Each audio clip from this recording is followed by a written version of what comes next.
After less than a week on the Camino, I experienced my first injury. But after a few days of rest in the bustling city of Pamplona, I'm eager to continue my solo journey on the Camino Frances.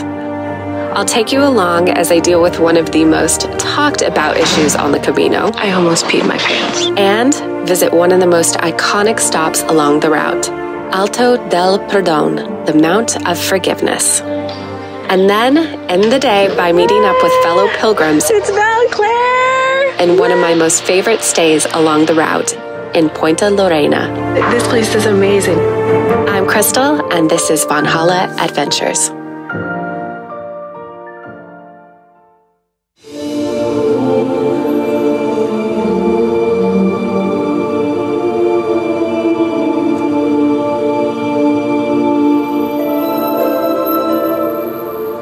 Okay, so today's the first day that I honestly have no idea how to get on the Camino. The other day when I was walking, I did see some shells on the ground over by a park. I think that is a pretty good indication. One of my biggest fears is getting lost. Apparently there was a guy the other day that got lost 3 times and had to be picked up. And he wasn't found till 11 p.m. But yeah, I'm just gonna use my app. I think I'm gonna try the BUEN Camino app and see if I can figure out where I am going right now. I'm not seeing any other pilgrims right now. Okay, let's check this app, you guys.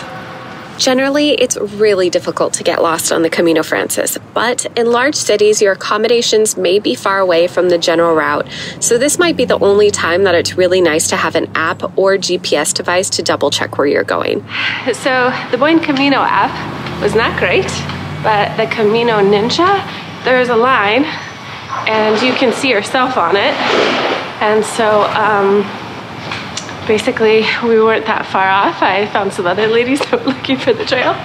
So I think we're off it to a good start. All routes on the Camino will have shells that will help guide on your way, and they might be bright blue and yellow generally, and they can be on rocks, poles, buildings, or on the ground, though once in a while they might also be a bit more discreet, so definitely just look around while you're walking. So the trail here starts in the middle of the city, but the signs are way up high. Something to remember, if you're short like me, you have to look up.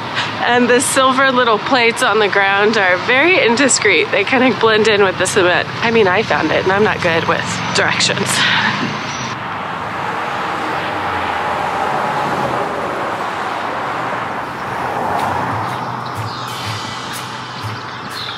Well, the time has come, everybody. I have to use the restroom, and there's only wheat fields and a sidewalk, and there's something that doesn't feel right about going to the bathroom in the wheat fields. And I don't see anything, and there's definitely people coming. I just drank a bunch of water. Felt like a good decision at the time. I guess we'll just see what happens. So it looks like there's a little city right here. I'm just gonna walk to see a little cafeteria. I am now at a level 2. I was at about a level 1 in terms of importance of this situation being handled. I feel like I'm at like a level 2 going on level 3 right now. So, oh, I think I see something. Yes! I definitely smell something. I smell tortilla patata. Oh my gosh, I think it's a cafe. Okay, let's hope they have a toilet. Hola.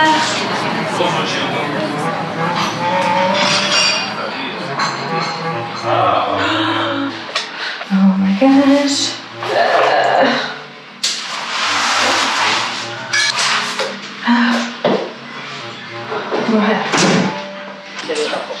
That was such a relief. Seriously, everybody? I almost peed my pants. It was coming close. Dear Camino, the toilet situation is getting real. Onward, everybody. Let's get back on this trail. Long day today.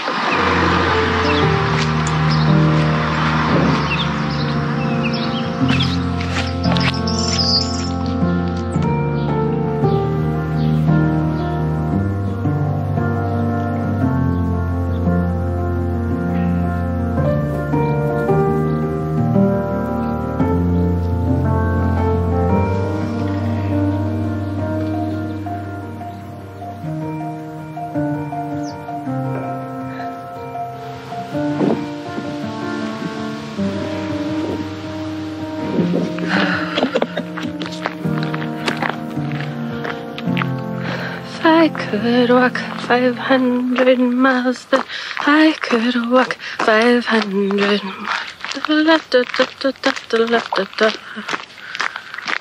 Okay, so I think we're I'm about halfway through with this walk, and this uneven ground is causing my ankle sometimes to hit my shoe. If you've been watching this ankle saga, you know that's not great because it's already swollen.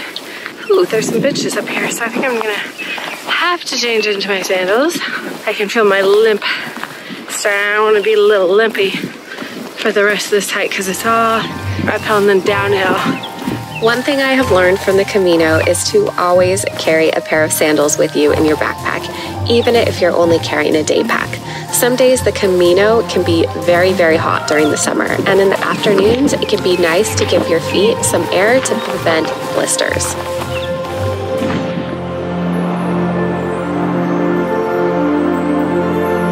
Kilometers after Pamplona, past the fields of wheat and red poppies, the Camino Frances arrives at Alto del Perdon, the Mount of Forgiveness. The sculpture represents a small history of pilgrims and the pilgrimage itself through various stages, from the beginning in the Middle Ages up to the present day. Upon looking at the sculpture, there is an engraving which translates in English as, "Where the path of the wind crosses that of the stars." And with a view up here, you can see why. This is the perfect place to take in the 360-degree views and reflect. What forgiveness you may need to give yourself or to others. It is also said that while a young man was ascending to the Alto del Perdon, the devil appeared to offer him water if he denied God. This happened several times until finally the apostle appeared and chased him away, and then offered the pilgrim water to quench his thirst. Next to this sculpture, there lives a spiral of 19 standing stones with a pillar in the middle.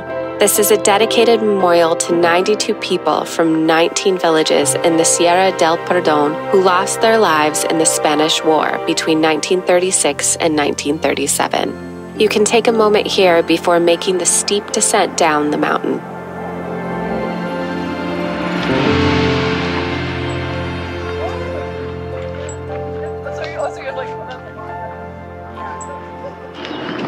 Now comes the very steep hill, which is supposed to be, I think, the steepest hill that I know about on the entire Camino Frances.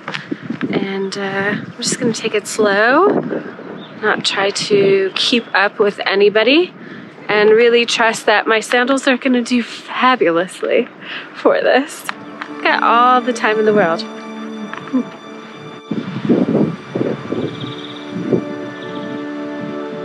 Made it off the mountain. Well, I mean, it's a hill. It's a very tall hill. I don't even care. I'm excited. I made it. That feels good. That was difficult. There was a lot of rocks. If your ankles are not strong or you're not paying attention, that would not be the hill for you, or knee problems. My knee feels just a little, I mean, I can feel them, but they're not bad. So I feel pretty good, and we're in wheat fields again, baby. Just a bunch of wheat fields.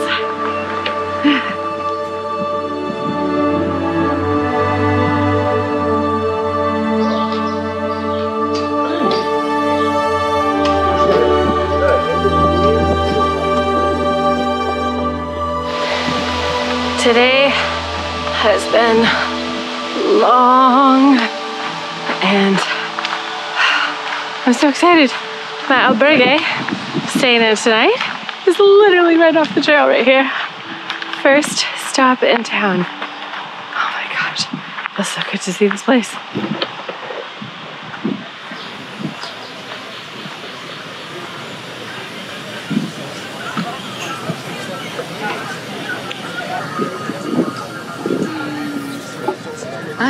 Gracias.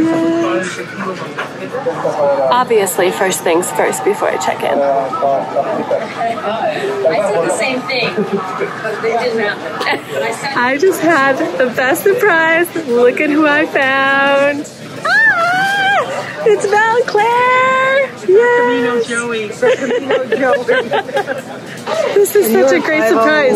I love these ladies. You're gonna see a lot more of them. Hello. They're too fun. I mean, not too fun. They're perfectly fun. I love hanging out with Val and Claire. I feel like I've known them for so long. This is so great to be with them, and this place is amazing. I have to show you my room. This is so cute. So I have a private room. I have a private room pretty much the whole time because I have all my camera equipment. I'm organizing all these films for all of you. Anyways, not that that matters for you. But what they did is basically take this space and they made walls that are pretty thin, but then they put this beautiful like curtain up above. Look at the twinkle lights. And it's super cute. There's a place to hang all your stuff. A couple little boxes down there to put your things. Beautiful window. And check this out. It even, look at this. I hope it doesn't get too dark in here.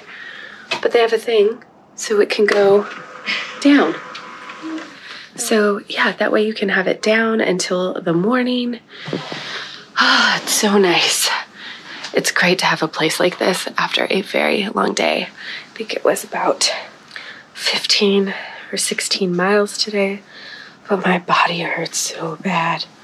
And I'm very, very cold. I took a shower and my hair's slightly wet, but I just have like the shivers. I think my body is just really exhausted in a way, but like in a good way.